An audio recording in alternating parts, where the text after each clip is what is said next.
Superintendent Huppenthal to the podium.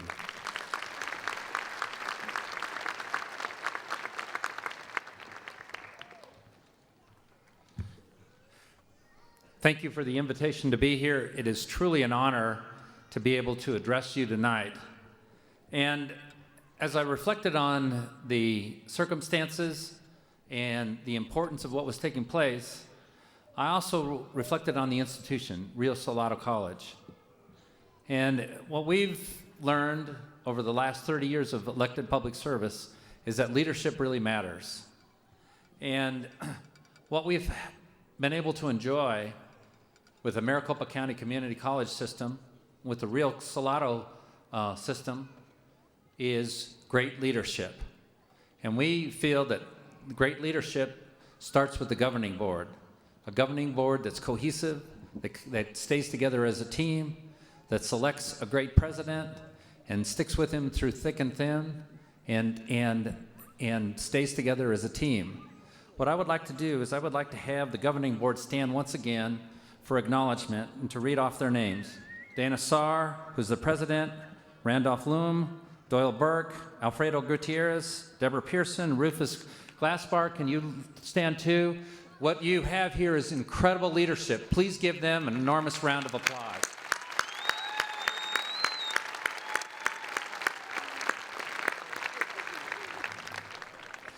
Rio Salado College is a unique thing. I've marveled over it for 20 years, ever since I started in the legislature. It is something unlike anything else in the United States. What they did, it was so innovative, it was so groundbreaking, that it leads the nation, even when you talk about four-year universities. The amount of online education that's taking place there, the degree of innovation, it is extraordinary. And what we see here tonight is they're extending that result out, not only to college students, but to those students who need the door open to get into college. And I have to reflect back a little bit on my own humble roots. I grew up on the south side of Tucson. 5 brothers and 5 sisters. The food would run out on Sunday, and shopping day was Wednesday. I knew hunger a lot as a child.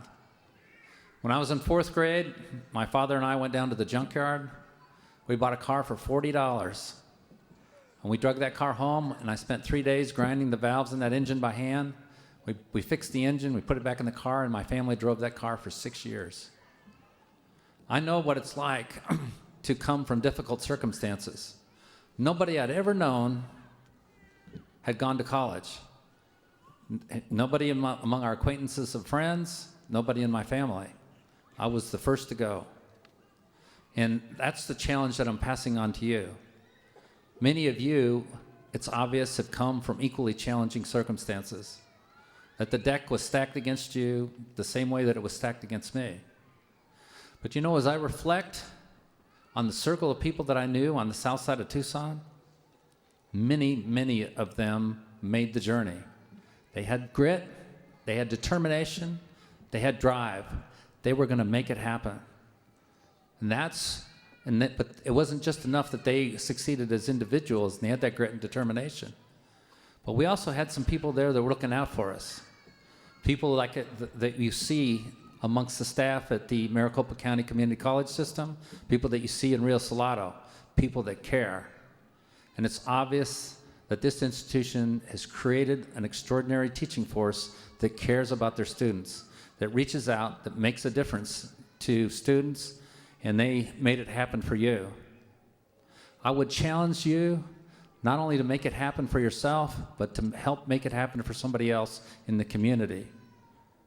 That we talked about giving back. Now I have somebody that I'm giving back for, that in addition to having determination and drive, I had a public school teacher who took an interest in me. His name was Jack Sagerson. First, he coached me to an undefeated state championship and I got a college scholarship for athletics. But he also figured out I could be an engineer. I had no idea I could be an engineer. Scared me to death. He called up the dean of engineering at NAU, said, I'm sending over a student, sign him up. So I went over and I signed up, and I thought, well, here it goes. But I got that engineering degree.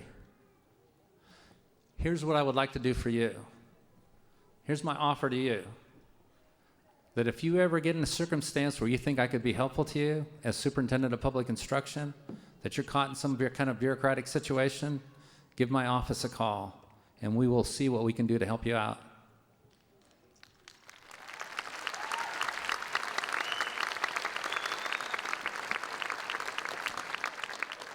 I will try to do for you what Jack Sagerson did for me.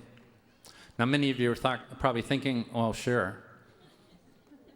But I made this offer. I've made this offer before, and the young lady was out in the audience, and she said, oh, sure. 3 weeks later, she was on the phone giving me a call, and she was caught up in a bureaucratic mess, and we got it all cleared away, and her scholarship cleared, and she was on to going to school at the University of Arizona. So don't take the offer lightly. And we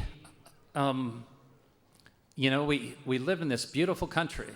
Those noble words, we hold these truths to be self-evident, that all men are created equal, that they are endowed by their Creator with certain inalienable rights, that among these rights are the rights to life, liberty, and pursuit of happiness.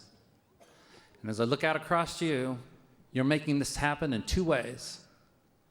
That we are all created equal isn't necessarily a statement of fact. It's a mission in life. And when the good president talked about the graduates being able to earn, an extra $300,000, that's equality.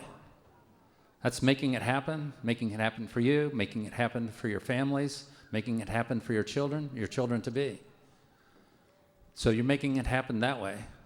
But you're making it happen in another way, too. To become educated is to become more human, to be able to participate in life in its fullest expression. And it's actually that aspect of life that is equally as important as economics, and it's the most fulfilling. I would encourage you, read the newspaper every day to participate in civic life. It's a civic life that made it possible for you. We elect a governing board. There's politics involved in that. There's policy involved in that. There's selection of a team that'll make it work. We elect lots of people. Make it part of your dedication that you'll become informed about making good selections as you make those selections so that we can pass this on to the next generation. With power comes responsibility. This diploma that you have is power. With power comes responsibility, and that responsibility is to participate in civic life and to pass on to the next generation all the benefits that you've been able to achieve. So, wow, is this amazing or what? When the legislature talks about economic development, I'm looking at economic development. Here we're going to have a lot of people that are going to go out and make that extra $300,000, going to make it happen for their families. And when you make an extra $300,000, you spend that money and you make it happen for somebody else. So it's with great pleasure and excitement that I look forward to all of the opportunities that you have in front of you.